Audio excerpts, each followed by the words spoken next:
live from St. Louis, Missouri at STS Studios. Now, where are we hailing from tonight, Gene Jackson? Coleman, Alabama, as always. Roll Tide, baby, roll Tide. Last night, I was down in Leeds, Alabama, but I'm back home in Coleman now. So. Right on. Good deal. Hey, by the time this episode comes out this week, before the next episode, we will already see each other at All In. Are you excited about it? I am, man. That good Lord, they're bringing everybody in the world to StarCast, and then All In. Each match they announce is really, really getting me fired up. And of course, the rumor is, I don't know if you've heard this or if it's true. I have, but go ahead. Tell our listeners. Kenny Omega versus Pentagon Jr. is a rumored match at All In, and my God, what a match that would be. I'm just excited about everything. I've been to a couple of, I haven't been to a wrestling con, in years. I mean, God, 1980, I want to say 85, 86 was the last wrestling con I went to. Oh, wow. So that shows you I haven't been to any of these big ones, but also, it's been forever since I've been to Chicago. I'm excited about spending some time with Lance, finding out you and your wife are going to be there. My wife are going to be there too. We're going to get a big picture taken. If you are listening to this and you are a Shooting the Shiznit fan, I hate saying fan, but I'm going to say it. A Shooting the Shiznit listener. How's that sound? There you go. I got shit to give away. So if you see me running around, me and Gene, stop us, talk to us, I'll give you some stuff. So how's that? I'll give you a sticker. I might give you a T-shirt if I think you're pretty or handsome. So, or if you smell good. You know, Gene, I always like a good man that smells good. So maybe you can finally confirm Rosie's statement that Cody Rhodes is a good smelling man. Oh my God! I just thought of the same thing as you did. I may be able to. If he does, I may just give him one of our T-shirts there. All right, so we sat down this time instead of going to the WWE Vault, which we get a lot of our stuff from. But I was all excited about, and I do this random. I do. I just get on and I typed in August because this is August the 12th. I just put August, and I just put 90-minute version because I wanted the full 90-minute version of Memphis Wrestling. So we ended up with 8/12/1989. Guys, this will be on stspod.club. If you want to actually go watch it first, come back and listen to the podcast, or turn down the volume, listen to what we're bullshitting about, that's fine. But it will be up there, and you can just click it and go all the way to YouTube also. And, Gene, I'm going to put it up on your site, too, localslegends.com, so it'll be up there also for everyone to watch. All right, let's get started. So we open up with Dave Brown without Lance Russell. And so I had to do a little quickly research. I thought this was true, but I had to type in to find out this was when Lance had went to WCW.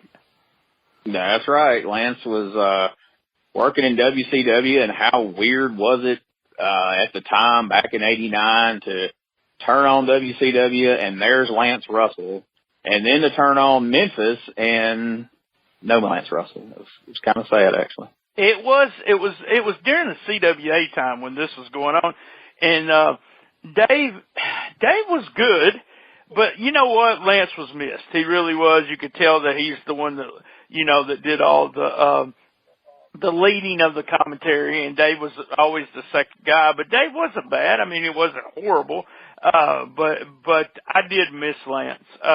The first thing we saw was an Australian football clip from an Australian football match. And I didn't remember Dustin coming into Memphis, but Dustin was there for almost, he stayed all the way until September of the next year, or the fall. They said fall, so I'm thinking around September. Dustin and Dundee, Bill Dundee, Dustin Rhodes against Black Bart and Dirty White Boy, they didn't really have to pin no one, did they? I didn't really get all those rules. So, do you remember the exact rules of that one?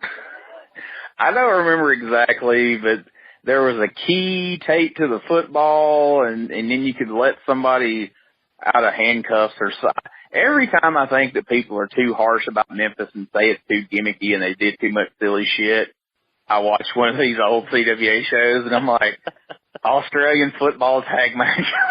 Jesus Christ. Who come up with this? But, you know, you ran a weekly territory and you were in those towns week in and week out. You couldn't just have normal wrestling matches every week. You had to get creative, and holy cow, that is something else. Well, yeah, I was real confused. I mean, they explained it. They did a good job explaining it, but I was just like, huh? There was a key on the football. Everyone who got it, and I think Dustin got out, so they raised their hands, and that was it. That was just really strange. I remember that ring, you know, and all that stuff back then, but did it, I don't know if it was the video or, you know, the version that we get to watch, or it was just, it looked like the Mid-South Coliseum was darkened a lot during that. It did. I attribute it to maybe crowd was down and they were just trying to not show on TV how bad it looked, because I don't think 89 was really a peak time for Memphis.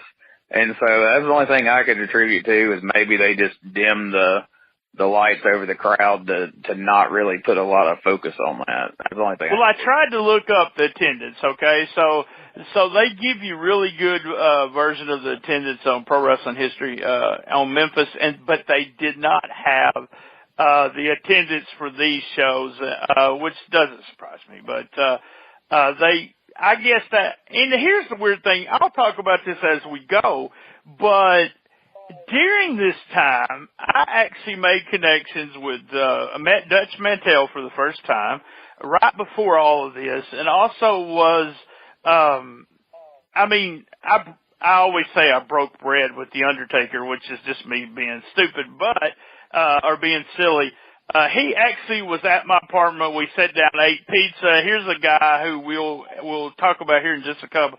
It didn't have one tattoo on. So I was actually behind the scenes a lot during a lot of this stuff and what they were doing.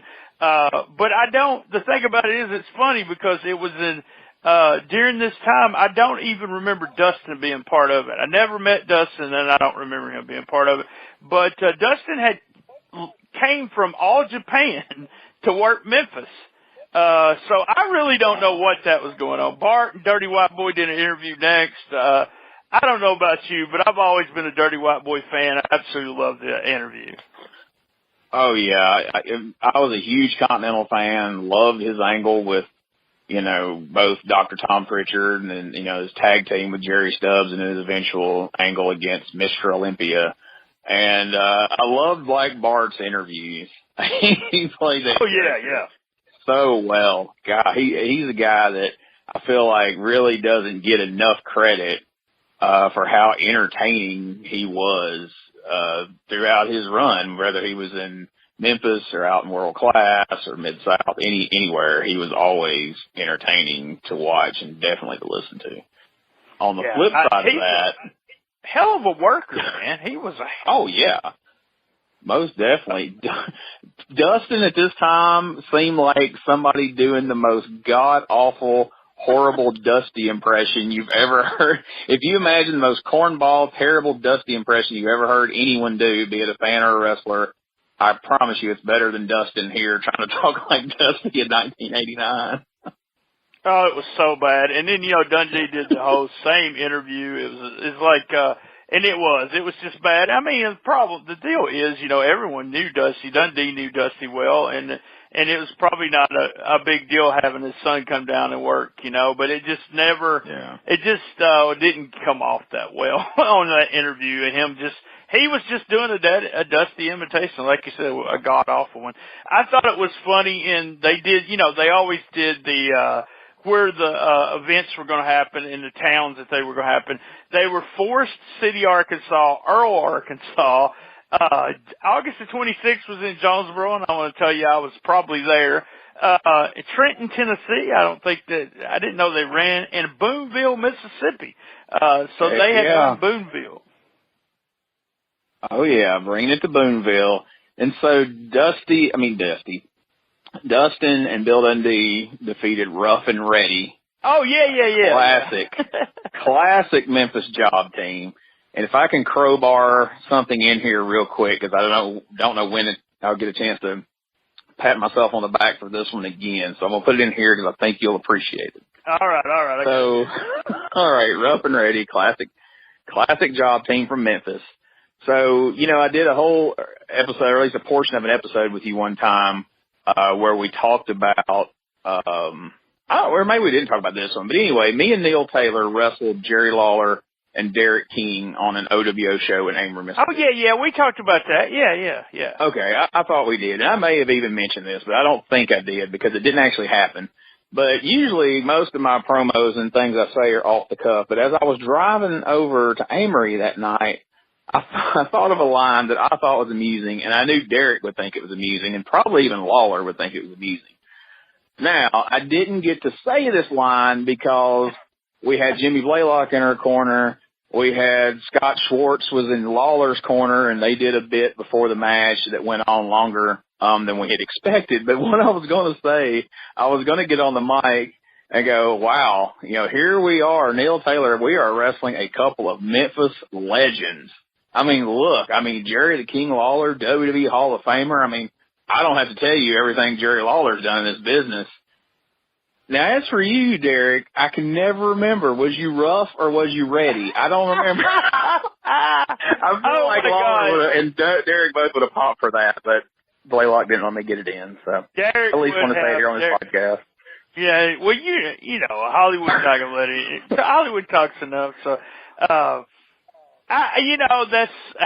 he would have. Oh God, I wish he would have been able to do that. We'll have to get him. We'll have to get him on here, and then I'm gonna steal your line and ask him that. So what the hell? Are there you go. Ready? So next if not, I'm thing going to rebook that whole match again. Next we get Ronnie Gossett comes out, and he's bragging about getting rid of Dutch Mantell. And let me just say something. When Ronnie first came out on this show, I was like, God, Ronnie P. Gossett, I just used to just love Ronnie P. Gossett. He's hilarious, blah, blah, blah. I was thinking to myself, he got rid of, and by the way, before we finish, you'll hear what I say about Ronnie P. Gossett, but, he got rid of Dutch Mantell. We knew where this was going. It's one of my all-time favorite things is when the babyface loses a loser leave town, and he actually lost to Master of Pain, who became the Undertaker, the week before at the Mid-South Coliseum. That card had all kinds of crazy stuff on it. It had, the first match was Ken Wayne against Doug Gilbert. They had Plowboy Frazier and Mad Dog against Mark Starr and Chris Champion. They had Jason and Freddie against the Zombie and the Undertaker. By the way, the Undertaker was a wrestler on that show, but it was a Master Pain, so I thought that was funny. And then we had Rock and Roll, and then they show clips of all the other stuff as we go through here talking about it. But yeah, that's one of those things where Dutch is left, and then we go to a tractor. They're outside. I don't get that part of it, but go ahead. I don't know. Yeah, that part was kind of odd, but I was always amused by Ronnie Gossett, and in that promo leading up to this with Dutch, Undertaker, Master of Pain, whatever you call him, said more than I remembered him saying in Memphis during this era, so I was impressed by that. One thing I want to squeeze in here real quick, because I haven't said, one of the things I love about watching these old shows on YouTube, especially these Memphis shows, is watching the old commercials. I know most people probably just fast forwarding through them, but the old Central and Ho Folks Restaurant and all that kind of stuff is very nostalgic for me. But anyway. So cheesy. They're so cheesy, but I love them. They are. I left it on, I watched 90 minutes, every bit of it. Well, I'm glad to know I'm not the only one then, because I figured I was the only one doing that. But, man, of all the babyface leaves town and comes back under a mask gimmicks, Texas Dirt may be one of my favorite, most entertaining ones of all. Would you not agree? That's awesome. That's awesome to hear that, because Dutch, was doing something else, and then he started doing that with Master Pain, and it was him doing the gimmick and then starting with the coming back as Texas Dirt, I thought it was hilarious. The tractor thing was just stupid but funny. And then what the fuck was Paul Neighbors doing out there with Bill Dundee? I never understood that. I was like, I guess he was Bill's ride or something. I guess Bill didn't have a car with his fucking face on it yet to drive out there. But yeah, that felt very Bill Dundee walking up to Texas Dirt riding a tractor was random enough, but then Paul Neighbors just inexplicably there made the whole thing just feel so bizarre. But all those great T-shirts that Texas Dirt would wear as well, like, you know, Dutch says hi and shit like that over the course of that gimmick, you know, just really played it up for, you know, all it was worth on the hokey side of it. But you couldn't help but love it. Yeah, I loved it. We had a squash match with one of the jobbers was Freezer Thompson, and I had to give you a Freezer Thompson story. Have you ever been on a show with Freezer Thompson? I'll do you one better. I have wrestled Freezer Thompson. Oh my Monroe. God! Not to brag, but yeah. You're my at hero. a dirt bike track in Batesville, Mississippi, 3 years ago. Oh my God! So I made trash bag wrestlers too. Because of him, not me. I had gear. The pictures of that match made it on Trash Bag Wrestlers because Freezer was wrestling like a freaking T-shirt and sweatpants. And I had gear on, by God. But yeah, that match made Trash Bag Wrestlers. And there was actually a guy in the background sitting on a four-wheeler because all they had was like a handful of folding chairs and everybody else was just kind of standing and there's a dude on a four-wheeler. So needless to say, the Trash Bag Wrestler gang had a field day with that one. Oh my God, yes. Freezer Thompson was like on every show that I worked, I think in Arkansas. And I never really did anything with him. It was always just me and my teams, and I never done anything with him. But then one of my friends, his wife, had bought a brand new white couch, okay?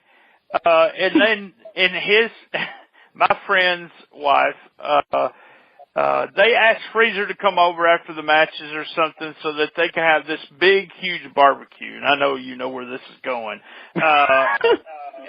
Freezer sat down and got barbecue sauce all over this white couch. So just god-awful. And like you said... I thought it was going to be more like something from Coming to America or something when you first said white couch. Oh, no, it wasn't that bad. You're right about the Undertaker there. Pretty good interview. It was fun. It was still funny for me. I've got pictures of him with no tattoos, but still, look, they beat the hell out of everybody, the jobbers, and Black Bart even went after Dave Brown with a chair after it. So I thought that was hilarious. But we had a clip of a picture of Jerry Bryant. You remember Jerry Bryant? Of the Memphis Vice. Yeah. And he had Lou Gehrig's disease, right? He did. Oh, just horrible stuff. And I remember him and Big Lou Winston. Yeah. That was his tag team partner. Then we get clips of Lawler against Bigelow. Typical Lawler match. Bigelow was just so good for a guy his size. I've seen him some of the first matches he had with Lawler in Blythe, Arkansas. Lawler absolutely loved working Bigelow. Absolutely loved working him because he was such a big guy. He would do the old, take the beat down, and then make the comeback. And Bigelow's selling was just fantastic. I mean, he would bump all over the place. Now, tell me the finish of this match. This is god-awful, the finish of this match is. So, all right, we were talking about crazy gimmicks, and this was a favorite in Memphis. The Coward Waves the Flag match. And in this instance, each person had someone in their corner. So Bigelow had Ronnie P in his corner, and Lawler had Eddie Marlin.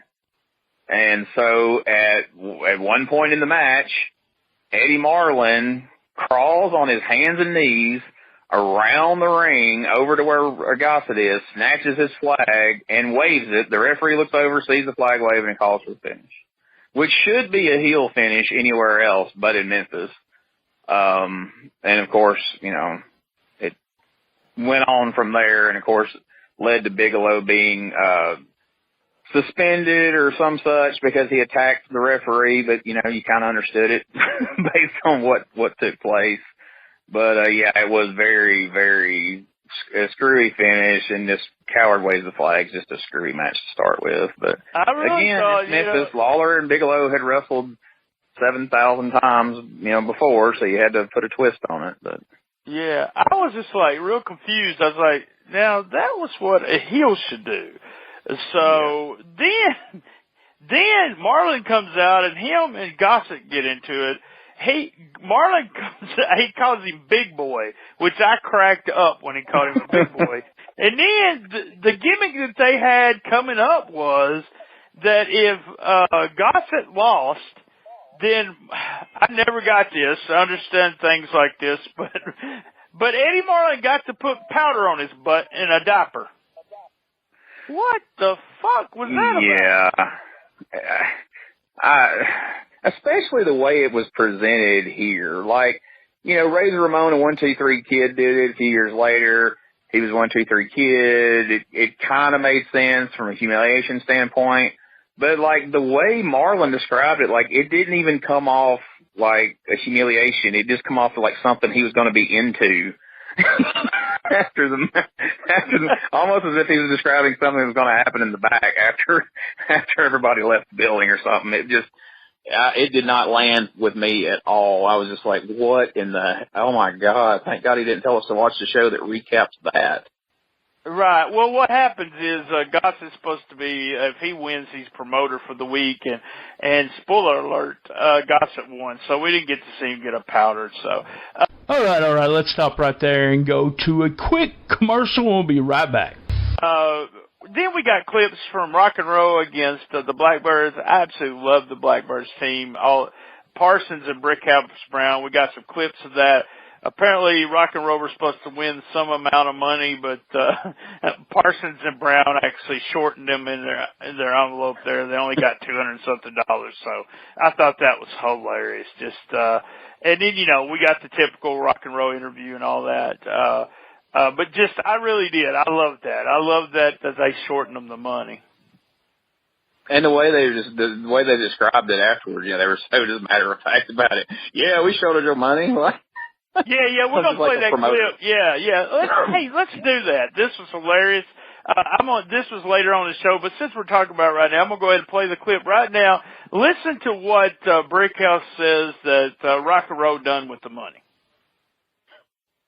Well, first of all, them suckers talking about we shortchanged them. You know, them fools done did ice. They done blowed all that money on them little groupies out there somewhere. That's right. They went and blew all the money and all they got is, how much was it? It's two things we can do and do well. And that's kick booty and count money. We paid you punks. Now, what you did with your money, we don't know. But now, we're going to talk to our lawyer to see, because we're suing you suckers, boy, for slanders, because nothing from nothing leaves nothing. And what you done with that money was probably nothing. Yeah, you know, the Brickhouse wanted to say the rats, that the Rock and Roll spent that money on the rats. You know that's what he did. So, I'm going to tell you, at this point, like I said, I did like Gossett, but I'm just so sick and tired of him already. He talks about this fake tournament they had, and someone won a title shot against Lawler, and then he brings out Landale. I want to play the Landale. One thing I love, Buddy Landale, I want to play the interview because this is not one of his best interviews. He says a while about 3 times. But some of the stuff in it about him watching soap operas and all that's hilarious, and how he talks about Gossett being in shape. So here, let's go ahead and play this clip too. I want to present to you, my new man, the original Nature Boy, Buddy Landale. Hello, Buddy. It's good to have you here. Yeah, well, you know, let me tell some people here. A lot of people have been underestimating the Nature Boy, Buddy Landale, because I've been in and out of wrestling for a while. You know, I made so much money there for a while. That's right. I just kicked back for a while, but so there's some misconceptions. People have been throwing Buddy Landale on the back burner. But let me tell you something. There's more to professional wrestling than these guys getting up. Anybody can get up. and go take steroids and go to the gym and get knots all over their body. But it takes a hell of a man to lay in bed all day and drink milk and cookies and watch soap operas. I can tell you all about the soap operas, baby. But anyway, it's obvious that the women in Memphis are starved for the sight of a real man, and I'm going to give you a shot in the arm right now, baby. Now, Memphis, Dave Brown, you know this for a fact. Memphis ain't got nothing to be proud of. They ain't got a football team. They ain't never had a basketball team, and Dana Kirk's seen to that. And now, the only thing that they got to be proud of is the nature boy Buddy Landell's coming to take the world title, Memphis, Monday night against Jerry Lawler. And I'm going to take the belt, and I'm going to wear it with pride. And I don't appreciate you people saying that he's got more chins than a Chinese phone book. No, I don't either. No, he don't. This man is the picture of perfect health right here, and he's going to stomp a mud hole in Eddie Marlin and walk it dry, and then he's going to come out and watch me take care of Jerry Lawler. So I'll be the new... Hey, if I need crap out of you, I'll squeeze your head, all right? Shut up! All right. I always loved Buddy Landell. What about yourself? Oh, yeah, big Buddy Landell fan. He was very entertaining, but you made a good point that I was going to bring up at some point during the show, and now's as good a time as any. Good God, back then, 85% of the show was gossip. And, of course, they were bad about that with heel managers in Memphis always, back to the Jimmy Hart days and up to the Scott Bowden days of USWA. And I liked all those guys. And it even goes on now. I mean, I love Jimmy Blaylock to death, and I know it's not his idea because I hear him back there complaining about it on a lot of shows. But, there'll be 5 matches on a card, and Jimmy will, manage 4 of the heels and then do a promo before the match that he's not managing in. There's such thing as too much of a good thing. And, boy, they really, really, really, really, really beat you over the head with Ronnie Gossett during this era. Not just this episode, and then, God forbid, like you said, the next week he's promoter for a week, so he's pretty much out there the entire show. So it's really hard to keep your heat when you're that overexposed. Jimmy does that, and I did that too for the longest time. I mean, they would have me go out with every heel, Coach BT, do this, do that, and then I started a feud against Miles Long. I don't remember, Trey Keller. Do you remember him? Yeah. I do. I had some funny interactions with him. And Trey was like, dude, you go out with all these people, and one of your guys is feuding with me. I don't want you going out with all these other people. And I was like, okay, it's fine with me, but that's what we did. And I was so much more effective of what I did during that time with that storyline and that feud than I did when I went out 100 times, and I got paid the same $7. So, that's a good exactly. But we got the interview with Landell, and then we had a big, was it an 8-man tag? We had Mark Starr, Chris Champion, and they were known as Wildside at this time, and then they had Brickhouse and them as the Blackbirds tagged, and they said it was T.D. Steele's first appearance. Did you get that? I heard that. I was like, really? That's crazy, because Lord knows there was plenty of T.D. Steele appearances after that, so that was kind of neat to think that was his first appearance. What did you think of the Wildside? Like, I was a big fan of that team back in the day. I loved that they came out to the Motley Crue song. But I was even a fan of Chris Champion as one half of the New Breed, in Crockett back in the day. I don't know, I always enjoyed his work. I always enjoyed the tag teams he was in, not so much as the Ninja Turtle for various reasons, and I didn't really get the whole Yoshi Kwan thing. And bless his heart, I know he's, as a little side note there, I know he's in pretty bad shape right now, and he's been in intensive care, and he's had some strokes and whatnot, and, our prayers and well wishes go out to him for sure. But I just really enjoyed the Wildside gimmick. Maybe I'm alone. Love the team. No, not true. I love New Breed. I was huge in New Breed. Champion was actually a really, really good worker. Mark Starr was too. They wrestled. Mark Starr was on Florida Championship Wrestling a lot. I'm not sure who trained him, but that team was so fucking good. And they were supposedly brothers, right? Yeah, I didn't know that until years later. I didn't realize that. That was the rumor. I don't know how true. I think half brothers. I think they both had the same. They maybe had the same mom. I think I may be totally wrong on that, but I got the Turtle story. I wrestled the first show I ever wrestled on. I wrestled on a show with Chris Champion as the Turtle. There was Chris Champion, actually, if you don't know this, was accused of molesting, and I don't think he ever went to jail for it, molesting somebody while he was in the turtle suit. But who knows whether that was true or not. I have a Chris Champion story. I actually wrestled Chris Champion in a battle royal. And it was a battle royal where I got really ribbed real bad. The first thing with Chris Champion was I was talking to Candy Divine. Do you remember her? I do.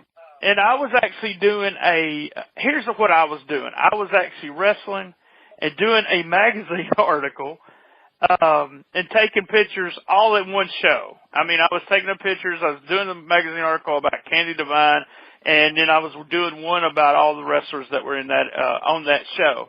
And I wrestled J.D. McKay, my arch nemesis, J.D. McKay.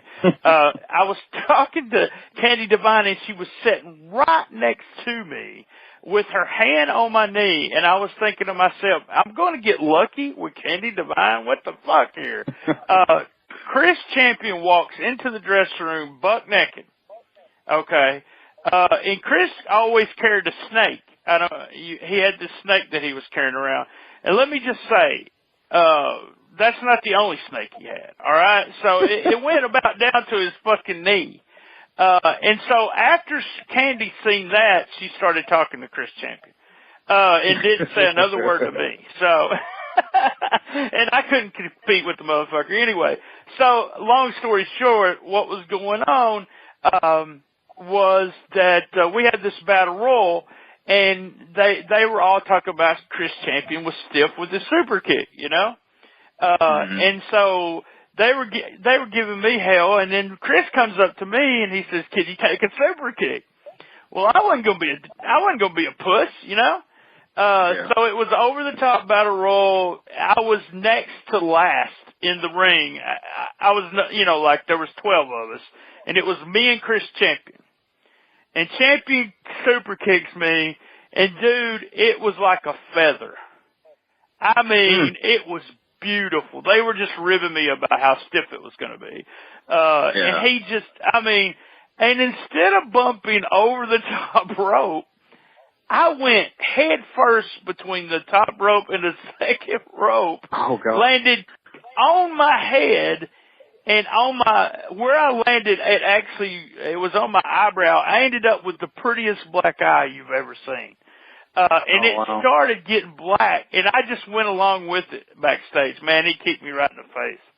So it was actually really fun. There's my Chris Champion stories. I overtook the whole show with my Chris Champion stories, but I've always wanted to tell the story about the snake, but he was just so light. He chopped me a couple times, and then he did the super kick, and it was, and I had to work that god awful J.D. McKay, so there we go. The outlaw. So next we get the main event. I'm so excited to talk about the main event on Memphis Wrestling. It was expiration of time limit. Go ahead, Gene. Tell everyone what it was. We got to back up to one other match though that we saw a clip of. This caught me completely off guard. Plowboy Frazier and Cousin Jr. against Doug Gilbert and Gary Albright. I don't remember Gary Albright being in Memphis. I was bumfuzzled by that. Not much else to note about the match, obviously, considering, but I just didn't remember Gary Albright being in Memphis. So that was an interesting, another one of those little tidbits, you know, from these shows we watched where I was like, oh crap, I totally forgot he had ever been there. So anyway, just want to throw that in real quick. Before we get to the main event, we were just go ahead. I'm going to let you do it. Buddy Landale had been out there, and now we've got a 10-man tag match, right? Are you talking about, are we just... No. We had that. That was the squash. And then next we had Buddy against Freddie.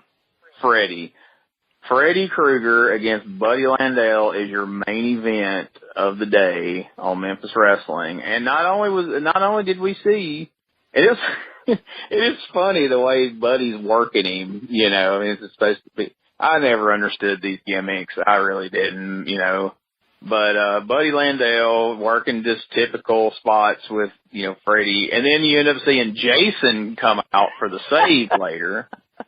I mean, only Memphis could get away with Australian football tag matches and Freddie and Jason and poor Buddy Landell, and they're trying to make this look like something.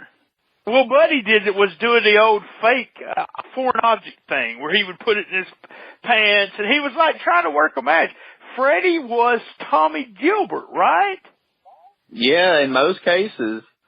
I know every now and again, apparently Doug would don the outfit even then, but more often than not, it was Tommy Gilbert. And then Jason, I don't know if you noticed this, but if you look, when Jason comes in, Gossett is down, and he trips over Gossett's fat ass and falls down. Jason does. I know. Jason comes out and eats shit, falling over Gossett, and he's barely any taller than Freddie. I mean, typically in wrestling, you know, Jason was always a towering figure, but like this particular Jason, who I have no idea who this Jason was. Maybe you do. But was not a particularly large man to be playing the Jason character. I was just assuming it was Doug. I really was. I didn't know. I knew him, and they actually took it to Japan at one time. He was great. I didn't ever understand this. And you know who booked all this shit, by the way? This was Jerry Lawler's booking. This whole show, Lawler was the booker. Lawler loves fucking monsters and all that horse shit. And it was just horrible. Freddie was jumping around like, I don't know how to explain it. Guys, you gotta watch this. Freddie is, the suit is excellent. It is very good. It's done very well. But him jumping around, in that match just had me laughing. He won by DQ or something. God, I don't remember. And then with Jason jumping in, and Lawler was, like you said, was out ringside with them, and just, and Lawler had this big, you know, smile on his face, like he loved every minute of it. And I'm thinking to myself, he probably did, love every minute of it. But my big deal was, and I'm thinking at all times, I'm thinking this is, that this is, Tommy Gilbert. How did they talk Tommy Gilbert into doing that? I'd really like to have him on the show and say, dude, now remember, I gotta remember Tommy Gilbert right, what we did see of Tommy Gilbert.